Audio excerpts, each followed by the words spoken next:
Bigg Boss season 9 விரைவில் தொடங்க இருப்பதாக விஜய் டிவி அடுத்தடுத்த ப்ரோமோக்களை வெளியிட்டது. இதில் விஜய் சேதுபதி பிக்பாஸ் நிகழ்ச்சியை பார்க்க தான் புரியும், போக தான் தெரியும் என நிகழ்ச்சி தொடங்குவதற்கு முன்பே ஹைப்பை ஏற்றிவிட்டதால் நிகழ்ச்சி எப்போது தொடங்கும் என ரசிகர்கள் கேட்டு வந்த நிலையில் தற்போது நிகழ்ச்சி குறித்து அப்டேட் வெளியாகியுள்ளது. இந்தியில் மிகப்பெரிய வரவேற்பு பெற்ற பிக்பாஸ் நிகழ்ச்சி தமிழில் இதுவரை 8 சீசன் முடிந்து 9வது சீசன் விரைவில் தொடங்க இருக்கிறது. முதல் சீசனிலிருந்தே பிக்பாஸ் நிகழ்ச்சியில் கலந்து கொள்ள இருக்கும் போட்டியாளர்கள் பற்றி தெரிந்து கொள்வதில் ரசிகர்கள் மிகவும் ஆர்வமாக இருந்தார்கள். அந்த வகையில் பிக்பாஸ் சீசன் 9இல் கலந்து கொள்ள இருக்கும் போட்டியாளர்கள் குறித்த தகவல்கள் தெரிந்து கொள்வதற்காக ரசிகர்கள் ஆர்வமாக இருப்பதால் இணையத்தில் பலரின் பெயர்கள் அடிபட்டு வருகிறது.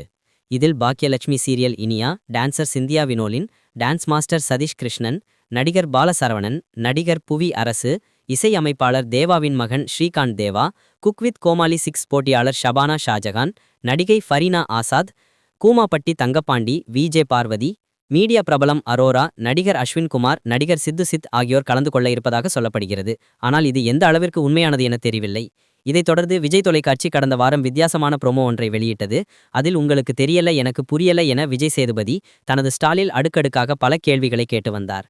இறுதியாக பிக்பாஸ் நிகழ்ச்சி பார்க்க தான் புரியும், போக தான் தெரியும் என சொல்லி பிக்பாஸ் சீசன் 9 வித்தியாசமாக இருக்கும் என்று கூறியதால் இந்த நிகழ்ச்சி எப்போது தொடங்கும் என ரசிகர்கள் அனைவரும் எதிர்பார்த்து காத்திருந்த நிலையில் விஜய் டிவி தரமான அப்டேட் ஒன்றை வெளியிட்டுள்ளது. அந்த வகையில் பிக்பாஸ் சீசன் 9 நிகழ்ச்சி அக்டோபர் 5ஆம் தேதி முதல் தொடங்க இருப்பதாக அறிவித்துள்ளது. தற்போது வெளியாகியுள்ள அறிவிப்பால் பிக்பாஸ் ரசிகர்கள் மகிழ்ச்சி அடைந்துள்ளனர். இந்த நிகழ்ச்சியை தொகுத்து வழங்குவதற்கு விஜய் சேதுபதிக்கு ரூ. 75 கோடி சம்பளம் பேசப்பட்டிருப்பதாக கூறப்படுகிறது.